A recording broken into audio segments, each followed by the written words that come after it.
नमस्कार, मैं हूं अमरजीत और आप देख रहे हैं फिल्मी स्टोरी। फिल्मी स्टोरी के इस एपिसोड में मैं एक कलाकार के बारे में बात करने वाला हूं जिनका नाम है देविका रानी। देविका रानी भारतीय सिनेमा के पहले स्टार अभिनेत्री हैं। उनके बारे में कुछ अनसुने किस्से मैं शेयर करने वाला हूं इस वीडियो में, तो वीडियो के अंत तक बने रहिए। देविका रानी जिस जमाने में, जिस दौर में लड़कियों का बाहर निकलना भी मुश्किल था, उसी दौर में देविका रानी पहले स्टार अभिनेत्री बनकर दुनिया को दिखा दी। 9 साल की उम्र में वो स्टडी करने के लिए लंदन चले गए। वहीं royal academy of dramatic art में एक्टिंग की पढ़ाई की। देविका को उन चंद शख्सियतों में से एक माना जाता है जिन्होंने इंडियन सिनेमा को ग्लोबल स्टैंडर्ड पर ले जाने का काम किया। वो जर्मन सिनेमा से बहुत इंस्पायर्ड थी। जर्मन एक्ट्रेस मर्लिन डिट्रिच को वो काफ़ी फॉलो करती थी। उनकी एक्टिंग स्टाइल की तुलना ग्रेटा पार्बो से भी की गई, जिस कारण उन्हें इंडियन गार्बो जैसे कॉम्प्लीमेंट्स भी दिए गए। दूसरी तरफ उन्हें अपने कर्म स्वभाव के लिए ड्रैगन लेडी भी कहा गया। तो जान लेते हैं पहला किस्सा। भारत के पहले प्रधानमंत्री पंडित जवाहरलाल नेहरू देविका रानी के बहुत बड़े फैन थे। किस्सा ये था कि देविका रानी के जो दोस्त थे सरोजिनी नायडू, वो बोले जवाहरलाल नेहरू को कि उनका जो फिल्म है अछूत कन्या, उसको देखने के लिए।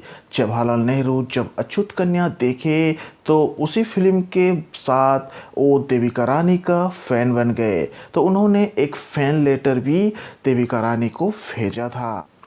उनके भव्य सौंदर्य का इतना असर था कि मुंबई के गवर्नर लॉर्ड ब्रेवो ने तो अछूत कन्या की शूटिंग के दौरान नियमित रूप से गवर्नर्स हाउस से फिल्म स्टूडियो पहुंचते थे। ब्रिटेन के सारे अखबार एक समय उनकी तारीफों से भरे रहते थे। लंदन के समाचार पत्र द स्टार में उन पर लिखा, आप देविका रानी की अंग्रेजी सुनिए, आपने कभी इतनी सधी हुई भाषा नहीं सुनी होगी। दोस्तों आते हैं दूसरे किस्से के ऊपर। दूसरे किस्सा है ये कि देविका रानी बहुत ही बोल्ड और बिंदास थी। उस जमाने के हिसाब से वो बहुत मॉडर्न थी और बहुत महत्वाकांक्षी थी। तो उस जमाने के सबसे बड़े प्रोड्यूसर थे हिमांशु रॉय। वो देविका रानी के प्यार में पड़ गए, तो वो देविका रानी के साथ शादी करना चाहते थे। तो देविका रानी को लेकर वो एक फिल्म बनाए, कर्मा। कर्मा में एक सीन था दोस्तों, 4 मिनट का किसिंग सीन। मतलब उस ज़माने में किसिंग सीन करना बहुत ही डिफ़िकल्ट था। तो जान लेते हैं ये किस्सा एक्चुअली था क्या।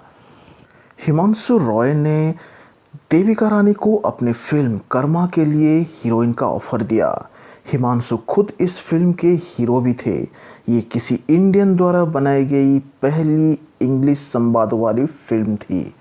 पहली बार इस फिल्म में 4 मिनट का सबसे लंबा किसिंग सीन दिखाया गया। यह सीन उस समय की सबसे बड़ी सनसनी खबर बन गया। चारों तरफ इसी सीन और देविका रानी के चर्चे होने लगे। साथ ही देविका की खूब आलोचना भी हुई कि एक लड़की इतना बोल्ड सीन कैसे दे सकती है। आखिरकार फिल्म को बैन कर दिया गया। इसके बाद हिमांशु ने देविका रानी के साथ शादी कर ली। फिर उन्होंने देविका रानी के साथ मिलकर बॉम्बे टॉकीज नाम का एक स्टूडियो बना, जिसके बैनर तले कई बड़ी सुपरहिट फिल्में आई। दोस्तों जानते हैं तीसरा किस्सा। तीसरा किस्सा रिलेटेड है दिलीप कुमार साहब के ऊपर। दिलीप कुमार साहब जो भारतीय सिनेमा के लीजेंड हैं, उनको भी ब्रेक दिए थे देविका रानी ने। एक्चुअली जब दिलीप साहब, जिनका अच्छा नाम है यूसुफ खान, उन्होंने काम के सिलसिले पर जब बॉम्बे टॉकीज आए और देविका रानी को काम मांगा, तो देविका रानी बोले कि तुम अभिनय करोगे। तो दिलीप कुमार साहब ने बोला मुझे तो अभिनय आता नहीं। तो देविका रानी बोले सीख जाओगे। तो ये किस्सा क्या था दोस्तों, मैं अभी शेयर करने वाला हूँ, तो मेरे साथ बने रहिए। देविका रानी ने दिलीप कुमार को अभिनय के लिए 1250 रुपया महीने की सैलरी दिए। एक दिन वे दिलीप को स्टूडियो ले गई और वहां अशोक कुमार से मिलवाते हुए कहा कि इस लड़के को एक्टर के रूप में भर्ती किया है। देविका ने ही यूसुफ खान की जगह उनका नाम दिलीप कुमार रखा। उन्हीं दिनों दिलीप साहब राज कपूर से मिले, जो वहाँ पहले से काम करते थे, और उनका सैलरी सिर्फ 170 रुपया था। तो एक दिन बातों बातों में दिलीप कुमार साहब ने अपना सैलरी राज कपूर को शेयर कर दिया। तो राज कपूर साहब ने ये शिकायत लेकर देविका रानी के पास पहुँचे कि उनका सैलरी इतना कम क्यों है, दिलीप कुमार का सैलरी इतना ज़्यादा क्यों है। तो देविका रानी बोलते हैं कि आप दोनों ही नौसिखिए हो और नौसिखियों का कोई फिक्स्ड सैलरी नहीं होता। तो राज कपूर को बहुत ही बुरा लगा और वो बॉम्बे टॉकीज छोड़ दिए। तो दोस्तों, चौथा किस्सा भी दिलीप कुमार को ही रिलेट करता है। एक्चुअली क्या था कि देविका रानी बहुत ही सख्त मिजाज के थे, वो बहुत ही स्ट्रांग थे। तो उन्होंने जो बॉम्बे टॉकीज बनाया था, बॉम्बे टॉकीज के जितने एम्प्लॉय थे उनके लिए वो ड्रेस कोड बनाए थे। तो दिलीप कुमार के साथ क्या हुआ था मैं अभी शेयर करने वाला हूँ, तो सुन लीजिए। एक रोज़ दिलीप साहब ने देविका रानी के सिगरेट बॉक्स से सिगरेट निकाली और पीने लगे। देविका रानी ने ये देखा और दिलीप साहब को पूछे कि आप सिगरेट पीते हैं। तो दिलीप साहब ने मुकर गए और बोले कि नहीं, बस यूं ही सुलगा ली। इसी बात पर फ़ौरन जुर्माने का ऐलान हुआ। जब अगले महीने दिलीप साहब को सैलरी मिली तो उसमें 100 रुपया कट गया था। दरअसल देविका रानी को इस बात से आपत्ति नहीं हुई कि दिलीप साहब ने सिगरेट जला ली, बल्कि इस बात से आपत्ति हुई जो वे पीते ही नहीं थे तो उसका आदत क्यों डाल रहे हैं। तो आते हैं दोस्तों पांचवा किस्सा। पांचवा किस्सा है प्रयोग। वो उनके फिल्मों में बहुत सारे एक्सपेरिमेंट करते थे, बहुत सारे प्रयोग करते थे। तो ऐसा एक फिल्म है जिसमें वो प्रयोग करके भारतीय सिनेमा के पहले एंटी हीरो को बनाए थे। वो एंटी हीरो थे अशोक कुमार। तो किस्सा क्या था सुन लीजिए। देविका रानी निर्मित फिल्म किस्मत पहले ऐसी फिल्म थी जिसमें लॉस्ट एंड फाउंड फार्मूला दिखाया गया। ये पहली मेगा हिट फिल्म थी। ये थिएटर में 350 दिनों तक चला और बॉम्बे टॉकीज ने इसमें 280 कलाकारों को मौका दिया। इस फिल्म से इंडियन सिनेमा को पहले एंटी हीरो अशोक कुमार मिला। इसमें पहली बार हीरो ने पिस्तौल उठाई। कोलकाता के मदान थिएटर में ये फिल्म 4 साल तक चली। दोस्तों, छठा और आखिरी किस्सा, कैसे फिल्मों से उनका मोहभंग हो गया।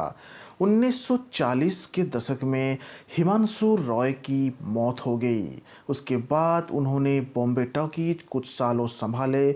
उसके बाद वो फिल्म लाइन छोड़ दिए। उसके बाद उन्होंने रशियन पेंटर से शादी की। तो क्या है किस्सा सुन लीजिए। हिमांशु रॉय की मौत के बाद स्टूडियो के सारे कार्यभार देविका रानी संभाल रही थी। तो दूसरी तरफ उनके मन में अभिनय को लेकर भी जद्दोजहद चल रही थी। इन्हीं दिनों जब वे दिलीप कुमार अभिनीत पहली फिल्म ज्वारभाटा के प्रोडक्शन पर काम कर रही थी, तब उनकी मुलाकात रशियन पेंटर स्वेतोस्लाव से हुई।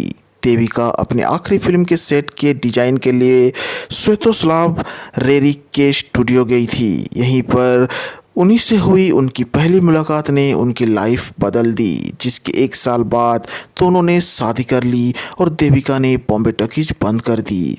फिल्म करियर छोड़कर कुल्लू में रहने चली गई। फिर 4 साल बाद ही बेंगलुरु में शिफ्ट हो गई। दोस्तों, 1969 में देविका रानी को दादा साहेब फाल्के अवार्ड मिला और 1958 में पद्मश्री अवार्ड, जो कि पहले भारतीय अभिनेत्री हैं जिनको पद्मश्री अवार्ड मिला था। तो आज के लिए बस इतना ही दोस्तों। नेक्स्ट एपिसोड में किसी और एक महान कलाकार के बारे में डिस्कशन करूँगा। तो मेरे चैनल को दोस्तों सब्सक्राइब करो, शेयर करो और लाइक करो।